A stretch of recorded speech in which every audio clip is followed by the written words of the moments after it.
Hello students, आज का हम लोग का टॉपिक है कंसंट्रेशन टर्म्स।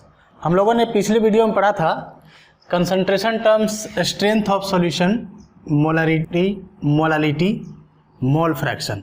ये 4 कंसंट्रेशन टर्म हम लोग पिछले वीडियो में पढ़ चुके थे। अगर आप नहीं देखे हैं तो आप पिछले वीडियो को देख लीजिए, फिर इसको कंटिन्यू करेंगे तो ज़्यादा अच्छा रहेगा। ठीक है, तो पिछले वीडियो से ही हम लोग कंटिन्यू करते हैं। आज का हम लोग टॉपिक रहेगा वो परसेंटेज कैलकुलेशन, पीपीएम और नॉर्मलिटी। ठीक है, तो हम लोग स्टार्ट करते हैं परसेंटेज कैलकुलेशन से। ये देखिए, परसेंटेज कैलकुलेशन जो है इसको हम लोग 3 भाग में डिवाइड करते हैं। पहला होता है आपका परसेंटेज वेट बाय वेट, इसको हम लोग शॉर्ट में परसेंटेज W बाई W भी लिखते हैं। ये क्या आपको बोलता है, mass of solute present in 100 gram solution. कोई आपका 100 ग्राम सॉल्यूशन दिया हुआ है, उसमें सॉल्यूट का मास कितना है उसके परसेंट निकालने के लिए आपको वेट बाय वेट यहाँ पे डिफाइन किया जाता है। कैसे करते हैं हम लोग, इसको फॉर्मूला बाय लिखना होगा, तो हम लिखते हैं mass of solute by mass of solution into 100। ये सिंपल सा मतलब 100 ग्राम सॉल्यूशन में कितना ग्राम आपका सॉल्यूट है, ये आपको परसेंटेज वेट बाय वेट आपको बताता है। एक छोटा सा एग्जांपल के थ्रू हम लोग समझते हैं इसको। आप देखिए, यहाँ पे एक छोटा सा एग्जांपल है, जैसे 0.5 gram of a substance is dissolve in 25 gram of a solvent. अब यहाँ पे देखिए, ये सॉल्यूट है और ये आपका सॉल्वेंट है। Calculate the percent amount of the substance in the solution. अब आपको सॉल्यूशन बनाएगा तो उसमें सब्सटेंस का कितना परसेंट उस सॉल्यूशन में मौजूद है, ये आपको पूछ रहा है। तो हम लोग इसको सॉल्व करते हैं, बड़ा ही आसान है, कुछ है नहीं इसमें। आपको यहाँ पे दिया हुआ है मास ऑफ सॉल्यूट, कितना दिया है जी, ये दिया है 0.5 ग्राम। ठीक है, आपका मास ऑफ सॉल्वेंट कितना दिया है, ये आपको दिया है 25 ग्राम। ठीक है जी, अब मास ऑफ सॉल्यूशन कितना हो जाएगा, तो मास ऑफ सॉल्यूशन निकालेंगे तो सॉल्यूट प्लस सॉल्वेंट हम लोग दोनों जोड़ देंगे। ठीक है जी, तो 25 आपका सॉल्वेंट था और सॉल्यूट कितना है 0.5, ये कितना जाएगा 25.5 ग्राम। ये मास ऑफ सॉल्यूशन हो गया। अब हमारे पास फॉर्मूला क्या है, mass of solute by mass of solution into 100। तो यहाँ से परसेंटेज वेट बाय वेट जब निकालेंगे तो एक बार मैं फिर से लिख लेता हूँ, mass of solute by mass of solution into 100। तो आप क्या करेंगे, आप करेंगे यहाँ पे 0.5 बाय कितना हो गया 25.5 इंटू 100, तो ये आपको आ जाएगा 1.96%। चलिए, अगला टर्म जो है हम लोग का वह है percentage weight by volume. Short में हम लोग वेट बाय वॉल्यूम भी हम लोग लिख लेते हैं। अब देखिए, ये कहता है mass of solute present in 100 ml of solution. क्या बता रहा है कि किसी भी सॉल्यूट का मास जो है 100 ml में कितना मौजूद है उसका परसेंट निकालना है। हम लोग बाय फॉर्मूला हम लोग ऐसे भी लिख सकते हैं, परसेंटेज वेट बाय वॉल्यूम को mass of solute volume of solution, ये 100 ml में रहेगा इंटू 100। ये छोटा सा फॉर्मूला आपका यहाँ पे लग जाएगा। ठीक है, अब देखिए यहाँ पे आपको दिया हुआ है ए solution contain 40 gram acetic acid, 40 gram acetic acid and 500 ml of solution. 500 ml का सॉल्यूशन होगा, उसमें 40 ग्राम एसिटिक एसिड यानी कि सॉल्यूट आपका ये है। What is concentration of acetic acid? तो ये सिंपली फॉर्मूले पे हम लोग पुट कर लें। हम लोग के फॉर्मूला क्या था? परसेंटेज वेट बाय वॉल्यूम जो था ये था mass of solute divide by volume of solution into 100। तो डायरेक्ट पुट करते हैं। 40 ग्राम आपको दिया हुआ है mass of solute, volume of solution कितना है जी? तो वॉल्यूम ऑफ सॉल्यूशन आपको दिया हुआ है 500 ml इनटू 100। कितना हो जाएगा? ये 0 0 कट जाएगा तो ये हो जाएगा कितना? 8%। ये आपको 8% आ जाएगा। अगला कंसंट्रेशन टर्म है हम लोग का परसेंट वॉल्यूम बाय वॉल्यूम। अब देखिए ये भी क्या कहता है? वॉल्यूम ऑफ सॉल्यूट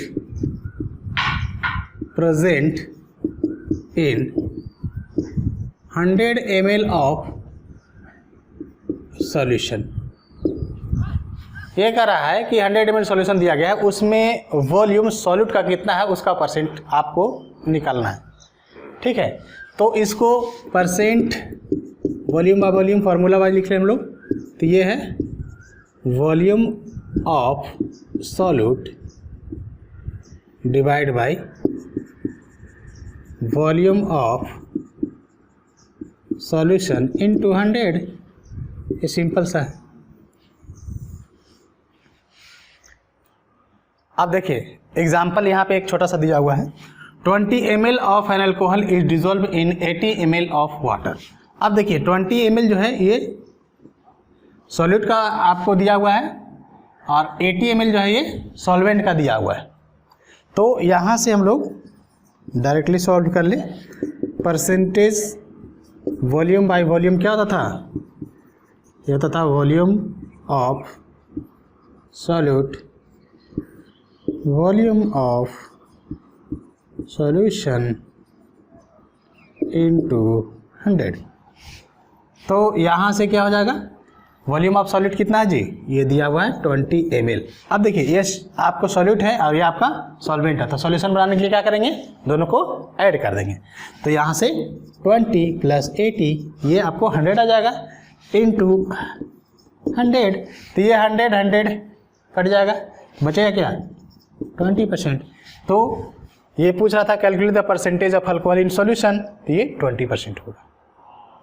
अगला जो कंसंट्रेशन टर्म है हम लोग का वो है आपका ppm। इसको हम लोग बोलते हैं पार्ट्स पर मिलियन। मिलियन का मतलब होता है 10⁶। ठीक है, तो ये कहता है सिंपल सा कि अगर आपके पास सॉल्यूशन 10⁶ होगा, इतना पार्ट्स है, तो इतना पार्ट्स में सॉल्यूट का कितना पार्ट है? तो हम लोग ऐसे लिख लेते हैं कि mass of solute present in 10⁶ gram of solution. ये बहुत ही छोटा क्वांटिटी होता है, बहुत ही छोटा अमाउंट होता है। जनरली ppm, ppb, ppt ये सब हम लोग छोटे छोटे पार्टिकल्स को कैलकुलेट करने के लिए इस्तेमाल करते हैं।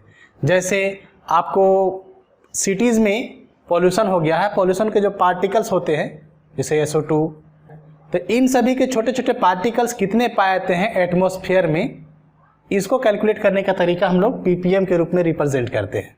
या फिर कभी कभी होता है कि आपके पास हार्ड वाटर दे दिया गया है, वो हार्डनेस कॉजिंग एजेंट जो होते हैं जैसे मैग्नीशियम आयन हो गया, कैल्शियम आयन हो गया, उस आयंस का अमाउंट कितना है, उन सभी को रिप्रेजेंट करने के लिए ppm का इस्तेमाल किया जाता है। ठीक है, तो हम लोग कैसे इसको ppm को डिफाइन करते हैं?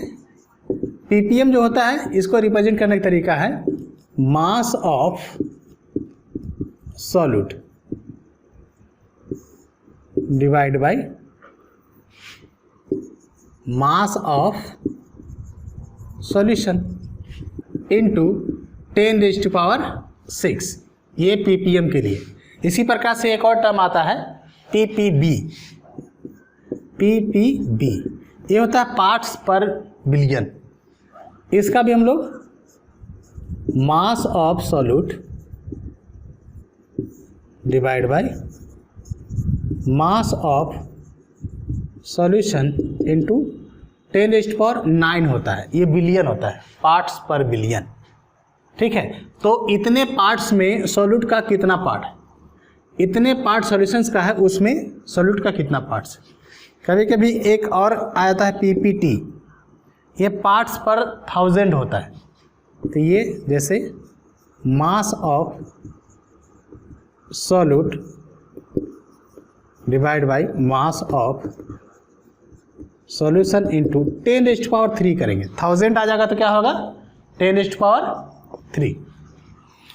तो एक एग्जांपल जैसे हम लोग यहाँ पे ले, आपको कहीं इस तरीके से दे दिया गया है कि NaCl जो है सोडियम क्लोराइड, ये आपको 5 ppm in the solution.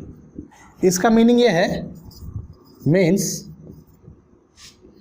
5 gram of NaCl is present in 10⁻6 gram of solution. 10⁻6 ग्राम आपका सॉल्यूशन दिया गया होगा, उसमें 5 ग्राम मात्र NaCl का होगा। तो इतने छोटे से अमाउंट के लिए हम लोग ppm, ppb, ppt जैसा टर्म्स इस्तेमाल करते हैं। चलिए अगला टर्म है हम लोग का नॉर्मलिटी। नॉर्मलिटी को हम लोग कैपिटल N से रिप्रेजेंट करते हैं और इसको हम लोग डिफाइन ठीक उसी प्रकार से करते हैं जिस प्रकार से मोलरिटी को करते थे। मोलरिटी को कैसे डिफाइन करते थे, number of moles of solute in A litre of solution. वहाँ पे सॉल्यूशंस का जो वॉल्यूम होता था वो लीटर में होता था। उसी प्रकार से इसको भी हम लोग number of gram equivalent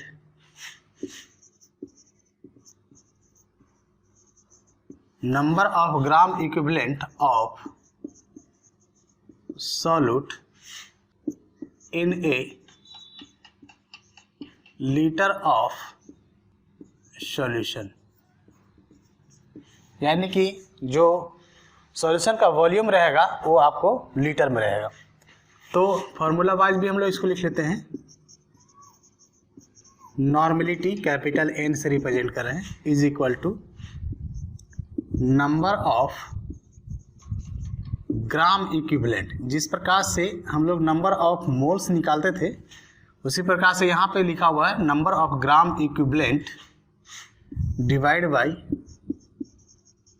volume of solution in litre.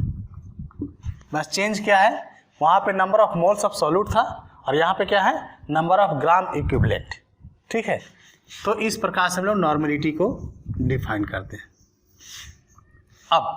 अब यहाँ पे ये देखते हैं कि नंबर ऑफ ग्राम इक्विवेलेंट कैसे निकालते हैं।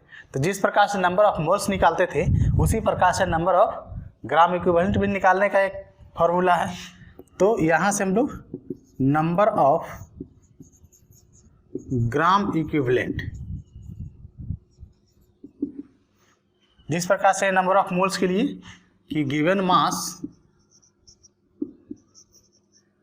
इन ग्राम, जो भी ग्राम में आपको मास दिया होगा डिवाइड बाय, यहाँ पे लिखेंगे इक्विवेलेंट वेट या इक्विवेलेंट मास। ठीक है, वहाँ पे नंबर ऑफ मोल्स जब हम लोग डिफाइन करते थे तो वहाँ पे लिखते थे given mass in gram divide by molar mass. Molar mass की जगह पे यहाँ पे क्या हो जाता है इक्विवेलेंट मास। बस इतना सा डिफरेंस है। लेकिन जैसे ही हम लोग इसको लिखते हैं तो अब ये इक्विवेलेंट मास क्या होता है या इक्विवेलेंट वेट क्या होता है ये जानना जरूरी है। इसको कैसे निकालते हैं हम लोग, तो इक्विवेलेंट निकालने का जो तरीका है,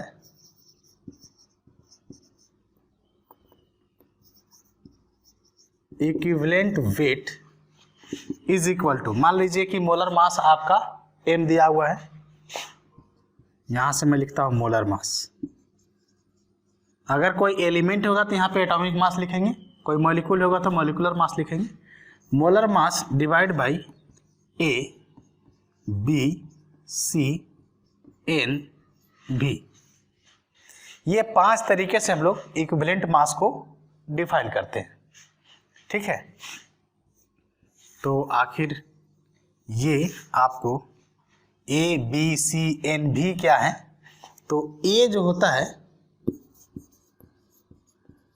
वेयर, ये है आपका एसिडिटी ऑफ बेस, किसी भी बेस के लिए हम लोग एसिडिटी डिफाइन करते हैं। बी आपका है बेसिसिटी ऑफ एसिड, सी आपका है चेंज इन ऑक्सीडेशन नंबर, या सॉल्ट के लिए इसको हम लोग डिफाइन जब करते हैं तो लिखते हैं टोटल चार्ज ऑन कैटायन और एनायन। अगर कैटायन होगा तो पॉजिटिव चार्ज देखेंगे, एनायन होगा तो नेगेटिव चार्ज देखेंगे। और एन जो होता है ये होता है नंबर ऑफ इलेक्ट्रॉन ट्रांसफर्ड, और लास्ट वन भी stand for valency. Valency generally हम लोग एलिमेंट के लिए इस्तेमाल करते हैं। तो आइए हम लोग देखते हैं कि एसिडिटी ऑफ बेस, बेसिसिटी, ये जो टर्म है, इन टर्म को लेकर के हम लोग इक्विवेलेंट मास को कैसे डिफाइन करते हैं और कैसे हम लोग निकालते हैं। हम लोग फर्स्ट देखते हैं acidity of base. Acidity of base, किसी बेस के लिए एसिडिटी हम लोग डिफाइन करते हैं।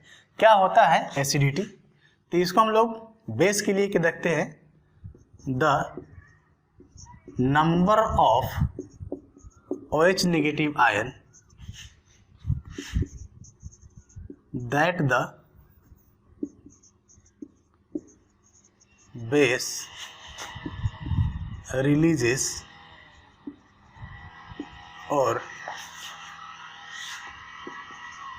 the number of H positive ion with which the base combine। दो तरीके से हम लोग इसको डिफाइन करते हैं।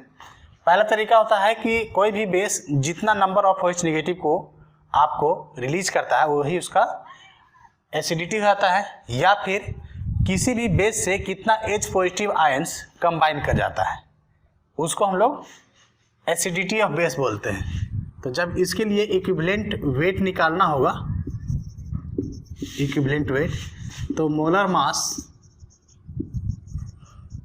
बाय हम लोग यहाँ पे लिख लेंगे एसिडिटी। जैसे कुछ एग्जांपल है, आपके पास दिया हुआ है NaOH, तो अब NaOH में क्या होगा कि Na+ और OH नेगेटिव रिलीज होता है। तो इस केस में OH कितना ये बेस रिलीज किया, 1, तो इस केस में एसिडिटी जो होगा वो 1 हो जाएगा। तो इक्विवेलेंट वेट जब निकालेंगे तो मोलर मास बाई 1, यानी कि इसका मोलर मास कितना हो जाएगा जी, तो इसका निकालेगा तो 40 हो जाएगा, ये 40 ही हो जाएगा। ठीक है, इसी प्रकार से आपके पास MgOH का होल ट्वाइस। तो अब यहाँ पे इसको जब तोड़ते हैं तो ये Mg2 पॉजिटिव और यहाँ से ये जो हाइड्रोक्साइड आयन है ये 2 देता है। तो इस केस में जो एसिडिटी होगा वो 2 हो जाएगा। तो जब इक्विवेलेंट वेट निकालेंगे तो जो भी मोलर मास होगा डिवाइड बाई 2 करेंगे। ठीक इसी प्रकार से आप जानते होंगे कि NH3 जो होता है ये भी एक बेस होता है। ठीक है, अब NH3 बेस में कोई OH नेगेटिव तो हमको दिख नहीं रहा है, ये कैसे रिलीज करेगा, तो ये क्या करता है, ये एक H पॉजिटिव से कंबाइन करता है और ये बनाता है NH4 पॉजिटिव। तो अब दूसरा तरीका क्या था यहाँ पे कि number of H positive ion with which base combine, ये बेस कितने H पॉजिटिव कंबाइन किया, एक से, तो इस केस में भी इसके लिए एसिडिटी 1 हो जाएगा। और इसके लिए इक्विवेलेंट वेट जब निकालेंगे तो मॉलिक्यूलर वेट बाई 1 करेंगे। अब मॉलिक्यूलर वेट इसका जितना भी होगा, कितना होगा, 14 और 3, ये 17 हो जाएगा, 17 बाई 1, तो ये 17 ही हो जाएगा। नेक्स्ट है हम लोग को बेसिसिटी ऑफ एसिड। तो बेसिसिटी ऑफ एसिड, किसी भी एसिड के लिए बेसिसिटी हम लोग डिफाइन करते हैं। कैसे डिफाइन करते हैं, the number of H positive ion that the acid releases or the number of OH negative ion with which the acid combine.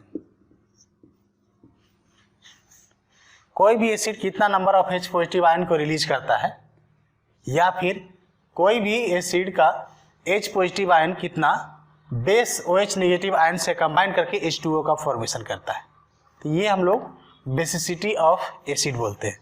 इसके लिए इक्विवेलेंट वेट जब हम लोग डिफाइन करेंगे तो जो भी मोलर मास होगा डिवाइड बाई बेसिसिटी।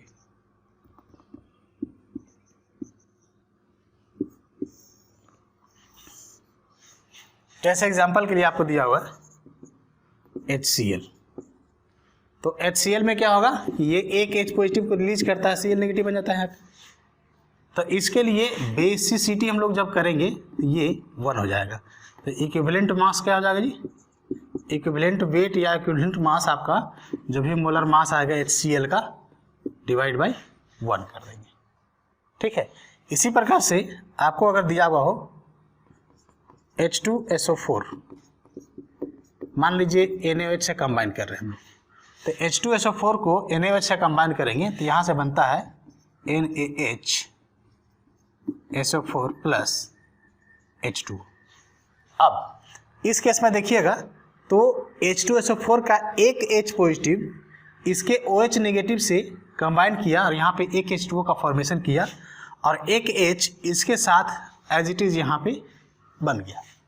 इसका मतलब इस केस में आपको H पॉजिटिव केवल एक हुआ, एक रिलीज किया है और एक ही OH नेगेटिव से कंबाइन करके H2O का फॉर्मेशन किया है। तो इस केस में इसके लिए जो बेसिसिटी होगा 1 हो जाएगा। ठीक है, लेकिन अगर हम लोग ऐसा ले H2SO4 प्लस NaOH, तो इस केस में बनाता है Na2SO4 प्लस 2H2। अब इस वाले केस में क्या होगा, 2 हाइड्रोजन आयन जो है वो रिलीज किया होगा और 2 हाइड्रोजन हाइड्रोक्साइड आयन से भी कंबाइन करके 2H2O का फॉर्मेशन किया। तो इस केस में जो बेसिसिटी होगा वो आपको 2 हो जाएगा। जब इसके लिए आप इक्विवेलेंट वेट डिफाइन करेंगे तो इक्विवेलेंट वेट जो हो जाएगा, ये मोलर मास जो भी H2SO4 98 हो जाता है, डिवाइड बाई 1 करेंगे तो ये 98 बाई 1 ही हो जाएगा मोलर मास ऑफ H2SO4। लेकिन इस वाले केस में क्या होगा, इस वाले केस में आपका equivalent weight molecular weight by 2, क्योंकि बेसिसिटी कितना है जी 2 है, तो ये इस केस में क्या हो जाएगा 98 बाई 2 हो जाएगा। तो इस प्रकार से हम लोग किसी भी एसिड के लिए बेसिसिटी डिफाइन करते हैं और इक्विवेलेंट वेट इस प्रकार से निकालते हैं। अगला जो टर्म है वो है change in oxidation state. Example के यहाँ पे लेते हैं कि ये स्टेनम है, ये इसका भी ये जब कंबाइन करके SnCl2 बनाता है तो इस केस में इसका ऑक्सीडेशन स्टेट +2 होगा, और यही मोर अमाउंट ऑफ क्लोरीन से जब रिएक्ट करेगा आपको SnCl4 भी बनाता है। ठीक है, तो इस केस में इसका कितना होगा +4 होगा। ठीक है, तो अब ये +2 था, गया +4 चला गया। तो जब इस केस में इक्विवेलेंट वेट को आप डिफाइन करते हैं तो मोलर मास जो भी होगा डिवाइड बाई यहाँ पे 2 करना पड़ेगा। लेकिन जब इस केस में करेंगे तो इक्विवेलेंट वेट जो होगा ये मोलर मास बाई 4 करना पड़ेगा। ठीक है जी। उसी प्रकार से अगर हम लोग देखते हैं एक और छोटा सा एग्जांपल कि KMnO4 जो होता है, KMnO4 जब एसिडिक मीडियम यानी कि H2SO4 डाल दीजिए या फिर कोई भी डालिए तो ये Mn2 पॉजिटिव में चला जाता है। और यहाँ से आप देखेंगे तो ये कितना है +7 है। तो +7 से चेंज होकर कितना में चला गया +2 पे, 5 का चेंज आया। ठीक है। तो जब 5 का चेंज आया तो इसके लिए जो हम लोग चेंज इन ऑक्सीडेशन स्टेट देखेंगे तो ये 5 हो जाएगा। तो इक्विवेलेंट वेट निकालेंगे इसके लिए तो इक्विवेलेंट वेट जो मोलर मास इसका होगा KMnO4 का मोलर मास डिवाइड बाई 5 हो जाएगा। वही अगर न्यूट्रल मीडियम देखा जाए KMnO4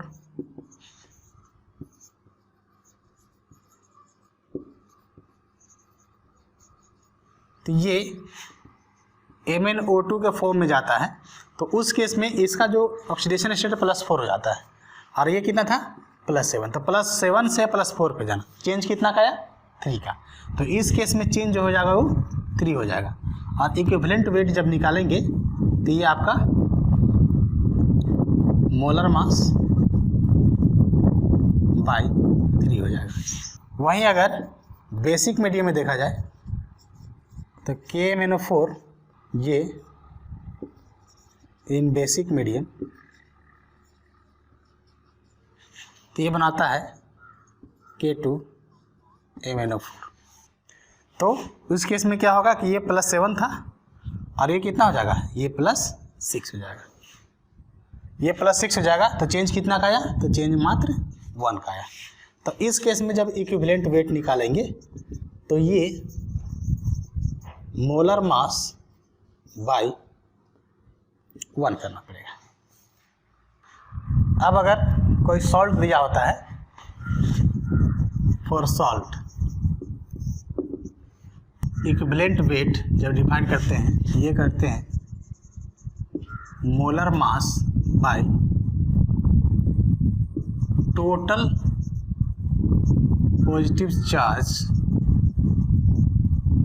ऑन कैटायन या टोटल नेगेटिव चार्ज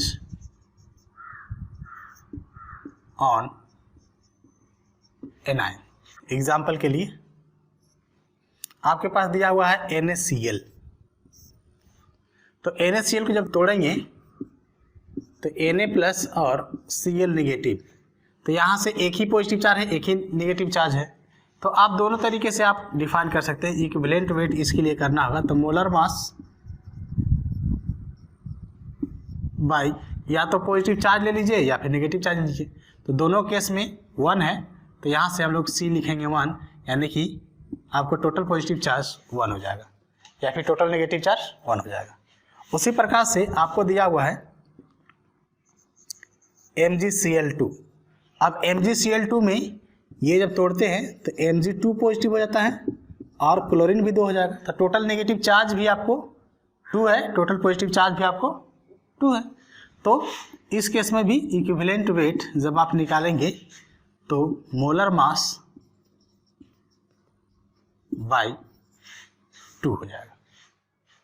तो सॉल्ट के लिए ध्यान रखिएगा कि सॉल्ट के लिए जब हम लोग निकालते हैं इक्विवेलेंट वेट तो हम लोग क्या करते हैं molar mass divide by total positive charge on cation.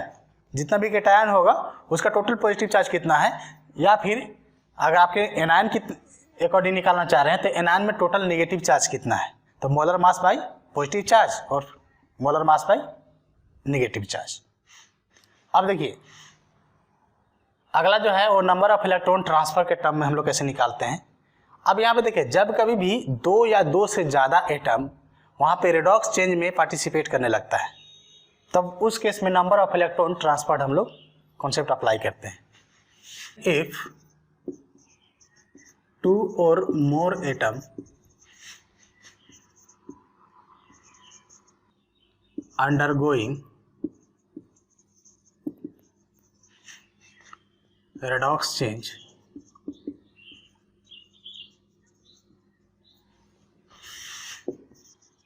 then we apply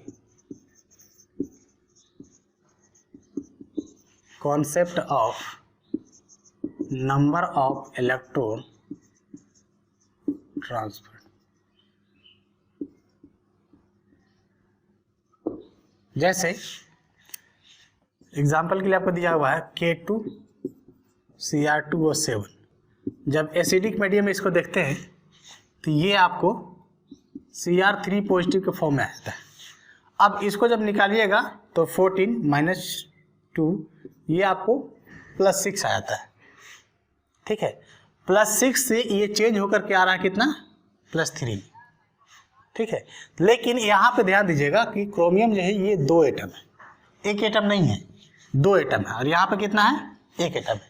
तो एक एटम के लिए +6 से ये आपको जा रहा है किसमें, +3 में। तो एक के लिए आपको जब 3 का हो रहा है तो 2 के लिए कितना होगा, तो 6 होगा। तो उस केस में हम लोग n जो होगा ये नंबर ऑफ इलेक्ट्रॉन ट्रांसफर 6 हो जाएगा। ठीक है, तो जब इक्विवेलेंट वेट निकालेंगे, इक्विवेलेंट वेट, तो मोलर मास डिवाइड बाय 6 करेंगे, जो भी इसका मोलर मास होगा। तो हम लोग क्या ध्यान दे रहे हैं कि जब कभी भी 2 या 2 से ज़्यादा एटम रेडॉक्स चेंज में पार्टिसिपेट करने लगता है तो उस केस में हम लोग नंबर ऑफ इलेक्ट्रॉन ट्रांसफर का कॉन्सेप्ट अप्लाई करते हैं। इसके बाद लास्ट हम लोग का वैलेंसी।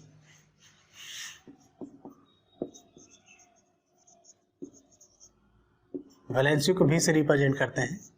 तो जब कभी भी किसी एलिमेंट का अगर आपको इक्विवेलेंट वेट निकालना है तो उस केस में एटॉमिक वेट बाय वैलेंसी हम लोग कर लेते हैं। ठीक है, तो एग्जाम्पल के लिए जैसे फॉर सोडियम, तो सोडियम का वैलेंसी कितना होता है, तो सोडियम के लिए भी जो होता है 1 होता है। तो इसका इक्विवेलेंट वेट क्या हो जाएगा, तो इक्विवेलेंट वेट हो जाएगा जो भी इसका 23 है और वैलेंसी 1। इसी प्रकार से फॉर मैग्नीशियम, तो मैग्नीशियम के लिए वैलेंसी कितना हो जाता है, 2 हो जाता है। तो इसके लिए इक्विवेलेंट वेट क्या हो जाएगा जी, तो ये 24/2 हो जाएगा, यानी कि 12 हो जाएगा, यहाँ पे 23। फॉर एल्युमिनियम, अब एल्युमिनियम के लिए वैलेंसी कितना होता है, तो 3 होता है। तो इक्विवेलेंट वेट इसके लिए क्या हो जाएगा, तो ये हो जाएगा कितना, 27/3। तो ये आपको इक्विवेलेंट वेट 9 आ जाएगा। तो किसी भी एलिमेंट के लिए हम लोग वैलेंसी वाला टर्म्स इस्तेमाल करते हैं। ठीक है, तो इसी प्रकार से हम लोग पूरा इक्विवेलेंट मास निकालते हैं। हम लोग पढ़ रहे थे नॉर्मेलिटी, एक छोटा सा एग्जांपल लेते हैं नॉर्मेलिटी का। अब देखिए एक छोटा सा यहाँ पे एग्जांपल है, if 0.73 gram of HCl is present in 500 ml of solution, find normality. अब यहाँ से हम लोग को जो बेसिक सा फॉर्मूला था नॉर्मेलिटी के लिए, ये क्या था जी, ये था आपका number of gram equivalent divide by volume of solution in litre, यही था आपका। सबसे पहले हम लोग क्या करें, इक्विवेलेंट वेट निकालते हैं। तो इक्विवेलेंट वेट ऑफ HCl, तो मोलर मास कितना होता है HCl का, तो ये हो जाएगा आपको 35.5 + 1, तो ये 36.5 डिवाइड बाई 1, क्योंकि इसके लिए जो हमारे पास आएगा इस पॉजिटिव कितना होगा, एक ही होगा, तो ये हो जाएगा 36.5। अब नंबर ऑफ ग्राम इक्विवेलेंट, तो नंबर ऑफ ग्राम इक्विवेलेंट के लिए given mass divide by equivalent mass, तो गिवन मास कितना दिया हुआ है, तो ये दिया हुआ है 0.73 डिवाइड बाई 36.5। अब क्या करेंगे, यहाँ से जब निकालेंगे तो ये काटेंगे तो 2 से कट जाएगा, तो ये 2/100 हो जाएगा। तो हमारे पास क्या आ गया, नंबर ऑफ ग्राम इक्विवेलेंट आ गया।